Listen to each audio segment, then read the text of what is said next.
Every day I thank my lucky stars that, despite the fact that my Vancouver Canucks are literally dogging it throughout this season, they are 28th in the National Hockey League, I'm always grateful that despite the fact that my favorite team is down here at the bottom of the barrel, that my other two favorite teams are tied for number 2 in the NHL. The Montreal Canadiens and Detroit Red Wings are tied in an admittedly pretty big tie for second in the NHL's points race. And if you go over to the East, they're tied for number 1 in the Eastern Conference right now. This is all because New Jersey and Pittsburgh lost their most recent games and kept them at 18 points on the year. Montreal is number 1 if you sort by points and points percentage, because they've got 18 points in 12 games played. The Red Wings, 18 points in 13 games played. But in this video, I wanted to focus on some very particular rookies who happen to have been doing very well, and whose overall levels of production and statistical profiling have garnered significant attention. So let's take a look first and foremost. The rookie scoring race is led by 2 names. You've got the first overall defenseman in the most recent draft, Matthew Schaefer, who has 10 points on the season. In fact, he's tied for 6th in the NHL's total D-man point race too. Only Adam Fox, Jake Sanderson, Morrissey, Hudson, and Cale Makar have more points as a defenseman than Matthew Schaefer does. He also became the youngest NHL defenseman ever to record a multi-goal game. Crazy work. But he is number 1 for rookie points, tied alongside of Ivan Demidov of the Montreal Canadiens. Shortly after, you've got Zeev Buium tied with Emmett Finney, Seneca, Snuggerud, Kapanen, a bunch of other guys here too.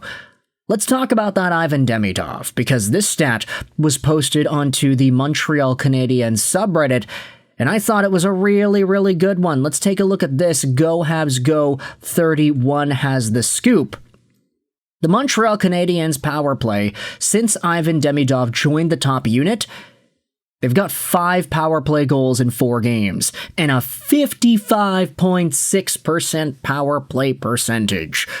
Good enough for first in the National Hockey League. They've got a 3-1-0 record since then, and 9 power play opportunities is the lowest in the NHL since the referee game in Edmonton.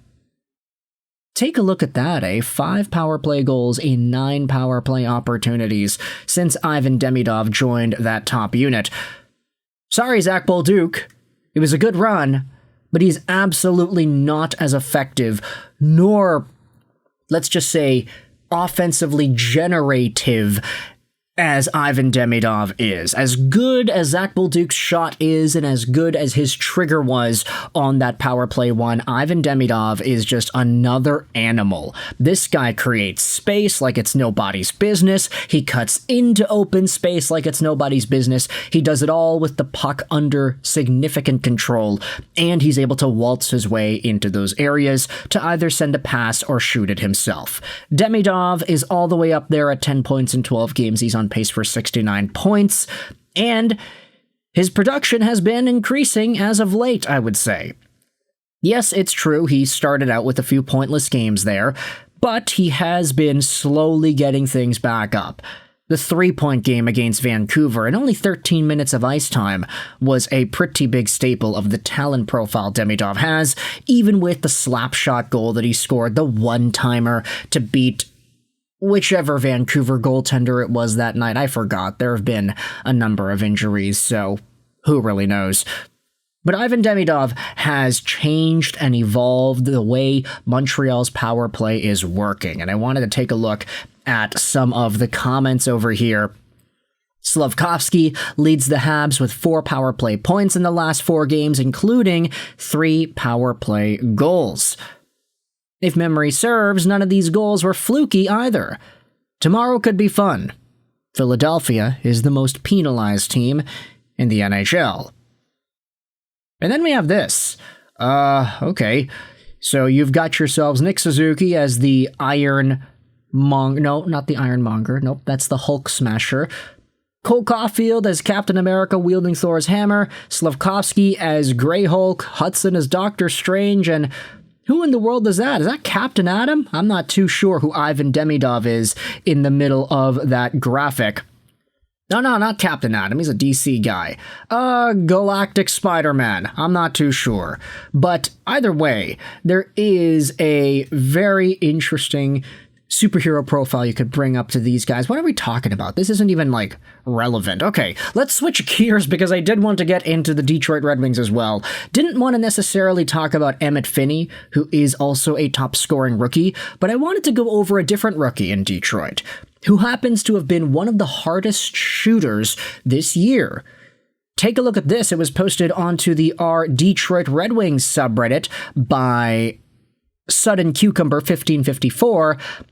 Axel Sandin-Pellikka has one of the hardest shots in the league.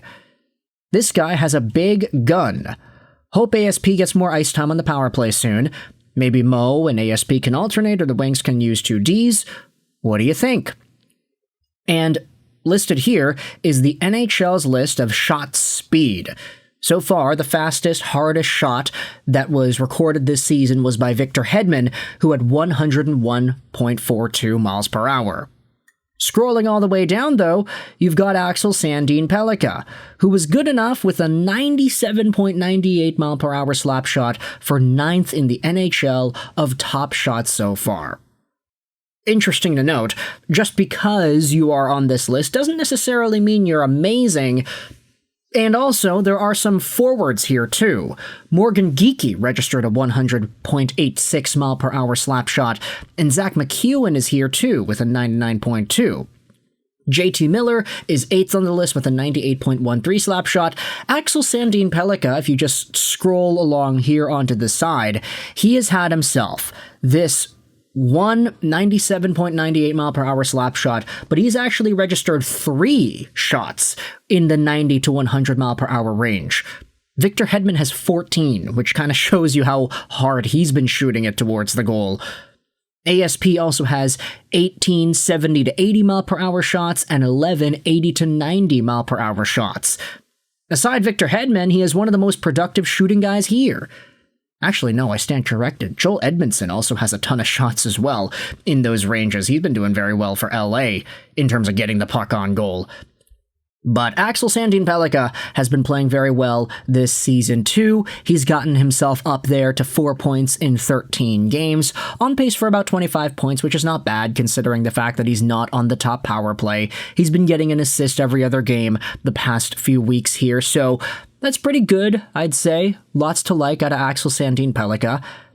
You do have some other folks in the comment section going out there and saying, yeah, he's elite at getting shots on net. And then there are some responses to the quandary as to moving things around on the power play. With how Power Play 1 has connected this year and last year, we can't make any changes. ASP on Power Play 2 is the right move at this point. Big Ed needs some reps too. We have plenty of options for the power play now, but that first unit will stay as 4 forwards, 1 D-man. Mo has earned his spot.